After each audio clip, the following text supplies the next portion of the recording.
Well, as you know, I've not been in the video business for the past 2 months. I've been on medical leave, and but it's good to be back making online contact again. By now, you have received the letter in the mail announcing my retirement at the end of June. I know that was a big surprise for some of you.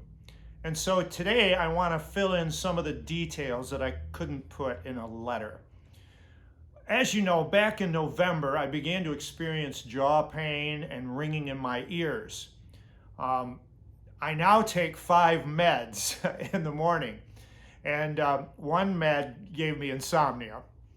Over the next few months, my condition got worse until just before Easter, I really just had to take a break. I want you to know that I've been trying very hard to get better. I put heat packs on my head twice a day. I have stretching exercises. For a while, I had a soft diet with lots of yogurt and pudding. That was terrible. I wear mouth guards both day and night now, and they've tried to get me to live an almost completely stress-free life.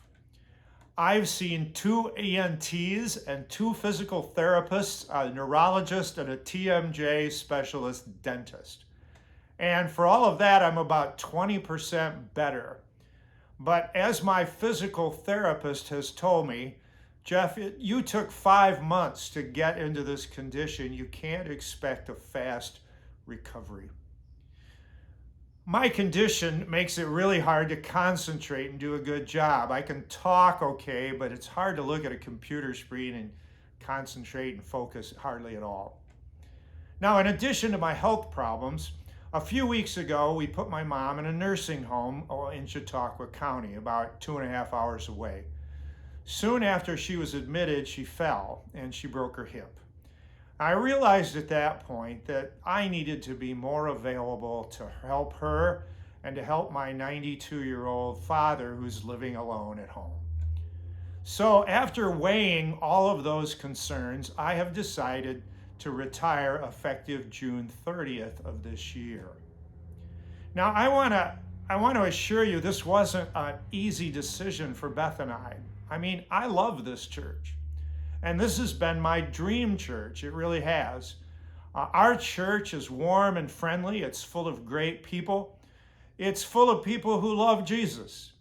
It's a church of great energy and creativity. A church well-rounded with senior citizens and young families and lots of kids. A church that has let me be me and Beth be Beth. And it's probably a little harder to let Beth be Beth. You have been my dream church for 23 years, and I'm going to miss you, and Beth is going to miss you too. But we know it's time. So what's next for the church? Well, let me give you a quick overview. In the Methodist Church, pastors are appointed by the bishop. I mean, we as a church, we don't go searching for a pastor. The bishop and the cabinet, they go searching for a pastor.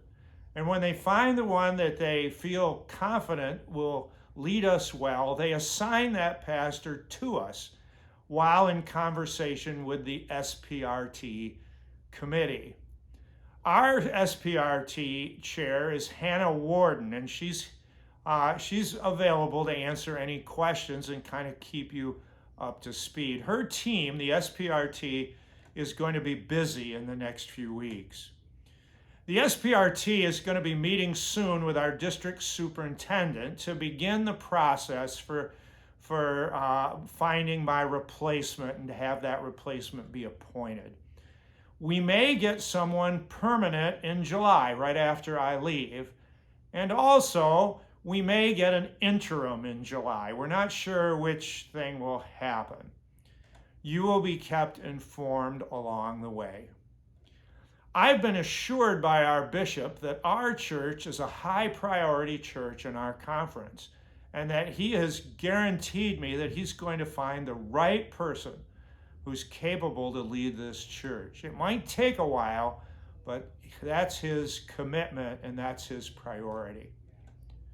Now, for you as a congregation, it may feel a bit discombobulated for a while. I can't even say that word.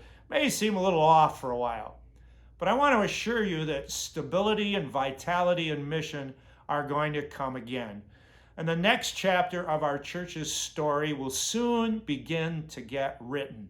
And God is at work in our midst, even now, throughout this process. I've tried to anticipate a few of the questions that you might have. So let me just answer those anticipated questions. Beth and I are planning to stay in the home that we live in Doe Haven, at least in the near future. We're not moving right away. And when we do move, if we move, it will be local. It probably won't be much more than five more minutes away. We are not going to be attending worship services here after June. It's policy in our conference. We want to give the new person space to build relationships with you without us being around all the time. On the short term, I'm planning to be back in the pulpit preaching beginning in June. I want to invite you to come back to church and hear me preach during the last 4 Sundays of June. My main task during the month of June will be preaching and to be helping get ready for the new person. That's where my priorities are going to be. I may get some help from Dan.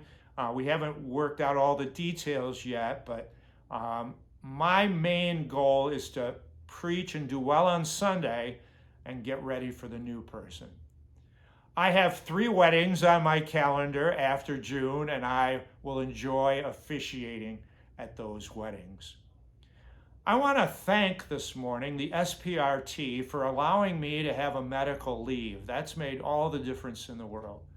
I want to thank the leadership team for all their support and understanding in this unusual period of time.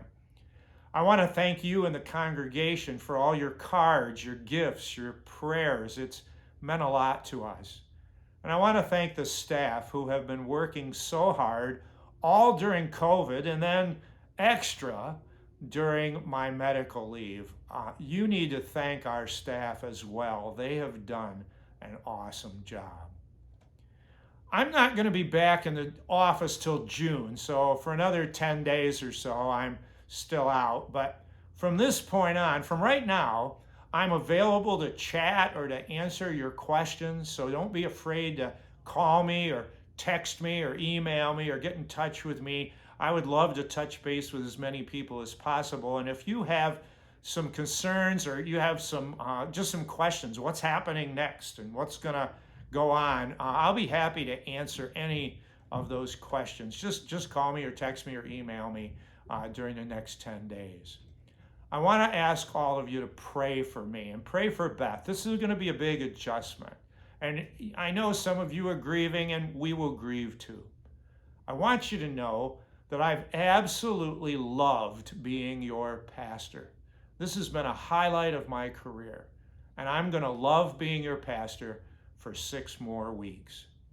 God has great plans for this church, and I hope I will see you in church on the first Sunday in June. Until then, we'll see you later.